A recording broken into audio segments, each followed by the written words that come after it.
بسم الله الرحمن الرحيم وجاهدوا في الله حق جهاده هو اجتباكم وما جعل عليكم في الدين من حرج ملة أبيكم إبراهيم هو سماكم المسلمين من قبل وفي هذا ليكون الرسول شهيدا عليكم وتكونوا شهداء على الناس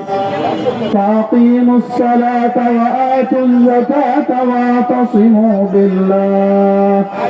هو مولاكم فنعم المولى ونعم النصير صدق الله العظيم.